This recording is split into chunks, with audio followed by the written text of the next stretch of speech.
At the beginning of the 1st century before Christ, the confrontation between the leading commanders of Rome led to a bloody internecine war.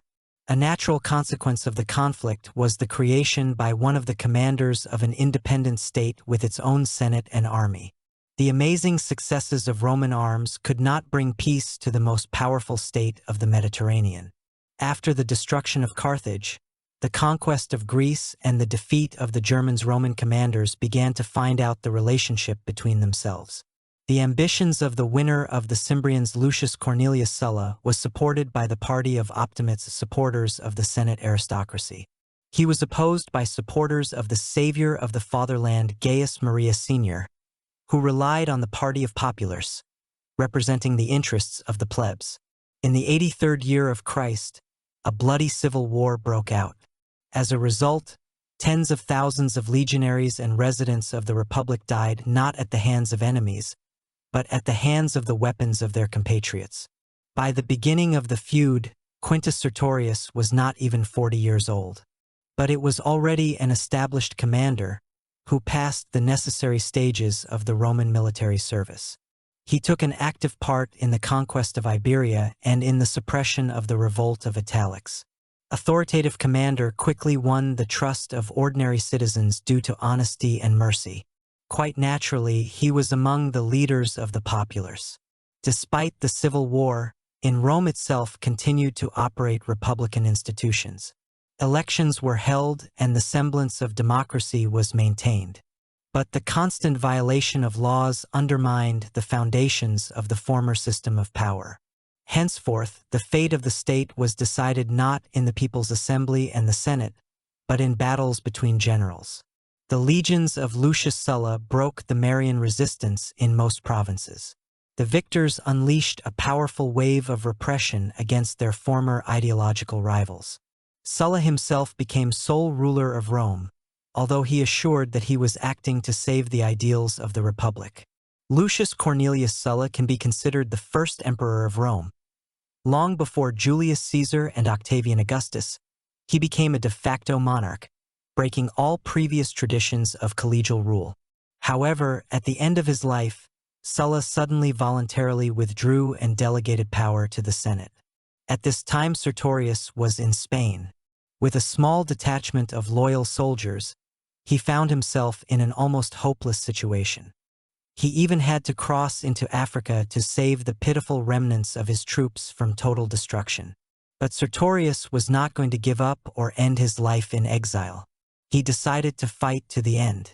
Antique authors cite a curious episode relating to the period of wandering Sertorius, as if he heard the story of sailors about some islands, famous for their favorable climate and peace-loving inhabitants. And the commander caught fire with the idea of creating a new state in which there will be no place for fratricide, or tyranny, or endless wars. Sertorius began to actively intervene in the conflicts of tribes living on the territory of Iberia and Mauritania. Skillful command and humane attitude to the defeated led to the growth of authority of the Roman commander among local leaders.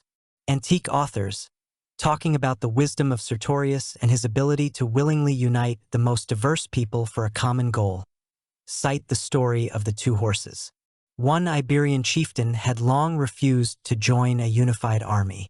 He and his tribesmen wanted to fight independently.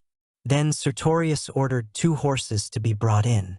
The weak horse was led by a mighty warrior, and the strong, tall horse was led by a frail old man. According to Sertorius' order, the strong man had to tear out the tail of his horse by grabbing it with 2 hands, and the old man was able to tear out the tail of the horse by a hair. Of course, the mighty warrior failed, while the elderly man managed to do the job after a while. This example was so convincing that all the tribes of Iberia soon came under the banner of Sertorius. The unit was augmented by thousands of Iberian and Moorish recruits and became a real military force in the region. Soon ambassadors from the Lusitanians came to Sertorius and offered him the role of unified leader of the western tribes of the Iberian Peninsula. Thus began the construction of an unusual power. Quintus Sertorius was not only a capable commander, but also a talented administrator. He managed from dozens of disparate nationalities to create a stable confederation with its own laws and authorities. Under his command, the army was able to successfully resist the Roman legions. True, opponents of Sertorius assured that he resorted to the most insidious methods to influence the minds of his gullible new subjects. Allegedly, the commander regularly appealed to his magical abilities and the status of a demigod. He also skillfully speculated on the ideas of freedom and equality. Be that as it may, Sertorius' soldiers, mostly poorly armed and poorly trained, managed to inflict a number of painful defeats on Sulla's battle-hardened legionaries. For the Roman dictator Quintus turned from a mediocre rebel to a formidable enemy, because in Spain pulled many dissatisfied with the omnipotence of Sulla, including many authoritative Romans from the upper classes.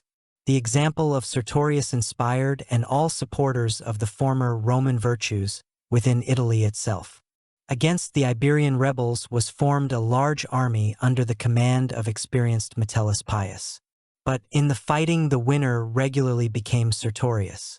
His authority among the local tribes rose to an unprecedented height. Henceforth, he became the informal ruler of the entire peninsula. The gift of an able politician was manifested in Quintus Sertorius and in the field of diplomacy.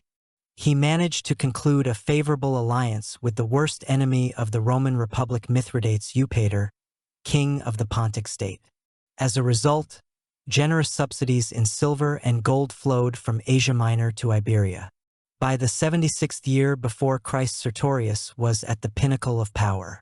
It was no longer just a rebellious commander, but the head of a strong power with its own government and officials.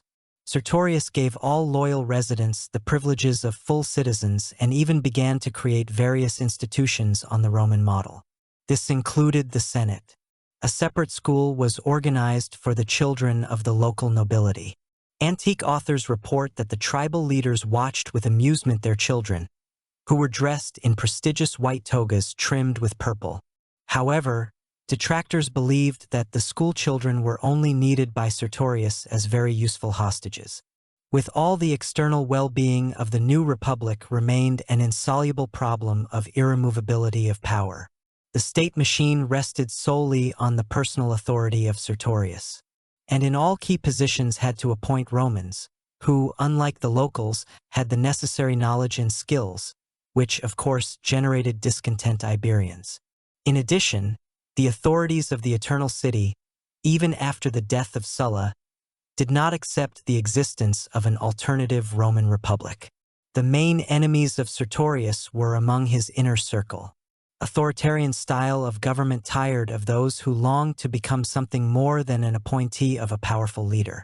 The conspiracy was led by an ambitious officer, Marcus Perperna. Sertorius trusted him just as Caesar later trusted his assassin Brutus. Both generals had no idea of the betrayal. Sertorius even ordered in his will to transfer all power to Perperna in the event of his death. But the assassin did not know this and went on a crime wanting to seize power by force. Sertorius was murdered, but immediately all the vulnerabilities of a young power were exposed. The local tribes turned their backs on Perperna. In the first battle with the legions of Rome, he was defeated, captured, and was executed. It was Gnaeus Pompey who brought order to Spain.